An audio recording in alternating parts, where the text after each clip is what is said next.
Hello guys, welcome to online solution. आज हम हिंदी व्याकरण का आपके लिए न्यू चैप्टर लेके आए हैं, वचन। क्या लेके आए हैं? वचन। इससे पहले हमने आपको सर्वनाम की तैयारी करा दी थी। तो देखिए, वचन। वचन किसे कहते हैं? वचन की परिभाषा क्या है? संज्ञा का वह रूप जिससे किसी वस्तु या अनेक होने का बोध हो, उसे वचन कहते हैं। संज्ञा, जो संज्ञा वाला चैप्टर जो कराया है उसमें संज्ञा बताया। संज्ञा किसे कहते हैं? किसी वस्तु, स्थान, प्राणी है उसको क्या बोलते हैं?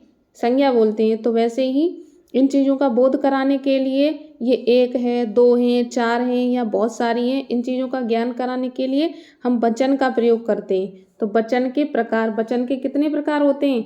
वचन के दो प्रकार होते हैं। नंबर एक वचन, नंबर दो बहुवचन। ठीक है। फिर इसके बाद आता है वचन के रूप। क्या आता है? वचन के रूप। देखिए वचन के रूप क्या दिए गए हैं। तो हम आ गए वचन के रूप पर। तो वचन के रूप देखिए कौन कौन से दिए? निर्विभक्ति रूप और सविभक्ति रूप। निर्विभक्ति रूप क्या होता है? जिसका हम परिवर्तन कर सकें। और सविभक्ति रूप क्या होता है? जो शब्द दिया गया होता है वही होता है, जिसको परिवर्तित नहीं कर सकते। ठीक है, पहले से ही परिवर्तित होके ही होता है, तो उस शब्द को कहते हैं सविभक्ति। जैसे मूल शब्द दिया गया है लड़का। मूल शब्द क्या है? लड़का। अब लड़का को हम वचन में करेंगे तो लड़के क्या हो जाएगा? लड़के। इसको हमने बदल दिया। अब जहाँ लड़कों दिया होगा, लड़कों का हम क्या करेंगे? लड़कों को हम बहुवचन में नहीं बदल सकते, तो ये होगा सविभक्ति और ये होगा निर्विभक्ति। आंसू का आंसू और आंसुओं। अब इसके बाद आते हैं अकारांत। एक आक्रांत होता है, एक अकारांत होता है। इसमें तुम्हें फर्क समझना है। ठीक है, इसमें क्या समझना है आपको? फर्क समझना है। तो देखिए फर्क क्या है। आक्रांत, आक्रांत क्या है? लड़का, घोड़ा, पंखा। अकारांत नहर, कलम, सड़क, ऐसे इत्यादि शब्द होते हैं। ठीक है। फिर इसके बाद आते हैं हम इकारांत शब्द पे। किस पे आते हैं? इकारांत शब्द। देखिए इकारांत शब्द और उकारांत शब्द। इकारांत शब्द और उकारांत शब्द देखिए। पंक्ति, नारी, नदी, मछली, बधू, बहू, आंसू, साधु, भालू, गेहूं। और अब हम आते हैं, एक मिनट पे इसको थोड़ा ऊपर कर लूं। देखिए आक्रांत शब्द पर। किस शब्द पर आते हैं हम? आक्रांत शब्द पर आते हैं। आक्रांत शब्द देखिए क्या होता है। प्राय आक्रांत शब्दों के बहुवचन बनाने के लिए आ शब्द होता है, उसको हम ए में बदल देते हैं। किस में बदल देते हैं? ए में बदल देते हैं। ठीक है। तो जैसे लड़का, तो लड़के में क्या दिया है? आ शब्द दिया है। अब हमें इसका परिवर्तन करना है ए में। तो कैसे करेंगे? लड़का शब्द का क्या हो जाएगा? लड़के। घोड़ा का घोड़े, पंखा का पंखे, और कैमरा का कैमरे। ठीक है। अब आगे चलते हैं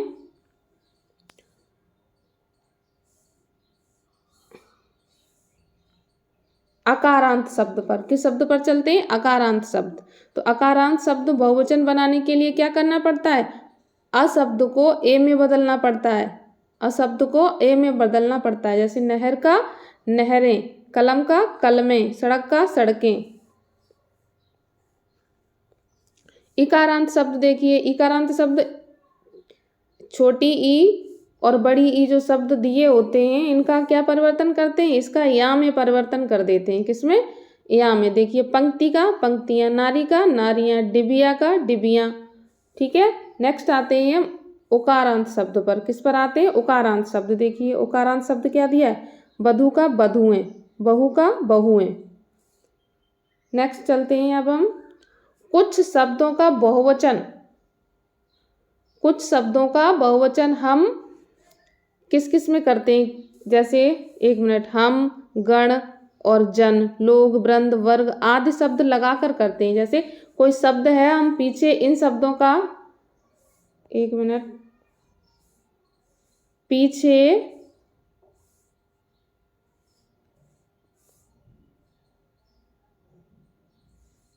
पीछे हम इन शब्दों का प्रयोग कर देते हैं। जैसे हम, गण, जन, लोग, वृंद, वर्ग आदि लगाकर बनाते हैं।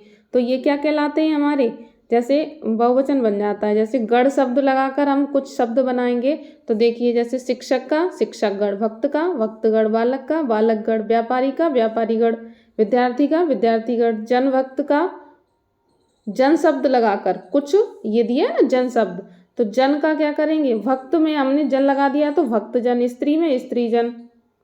नेक्स्ट चलते हैं, लोग।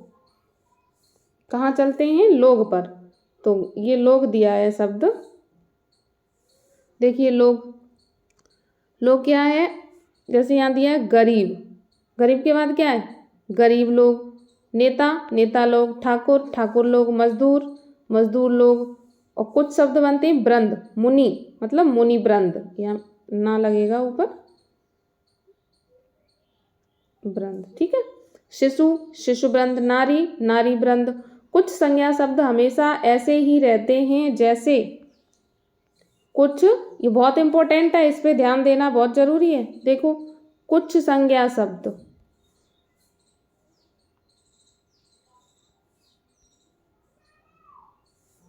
कुछ संज्ञा शब्द जो दिए गए हैं उनका हमेशा बहुवचन ही रहता है। ऐसे शब्द जिन्हें ना हम एक वचन में कर सकते हैं ना ही और कोई वचन बना सकते हैं, वचन तो दो ही प्रकार के होते हैं, तो बहुवचन में ही ये हमेशा रहते हैं। इनका विशेष ध्यान रखना पड़ेगा आपको, ये एक तरह से आपको याद करने पड़ेंगे। हस्ताक्षर, प्राण, दर्शन, आंसू, बाल, होश, ओठ और समाचार आदि, ये क्या है, ये हमेशा बहुवचन में ही रहते हैं। ऐसे ही कुछ शब्द ऐसे हैं जो हमेशा एक वचन में रहते हैं, वो कौन कौन से हैं, जैसे देखो जनता, आपको सुनने में लग रहा होगा जनता बहुत होती है तो आपको क्या लगेगा बहुवचन में है, नहीं, जनता एक वचन में आती है। पानी एक वचन में, पुलिस भी, प्रजा, सभा, सेना, संसद, वर्षा और धातु, सोना चांदी लोहा अभ्रक, ये जो धातुएं होती हैं वो सब किस में आती हैं, एक वचन में आती हैं, ठीक है।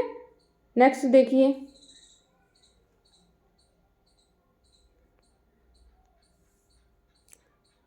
नेक्स्ट दिया है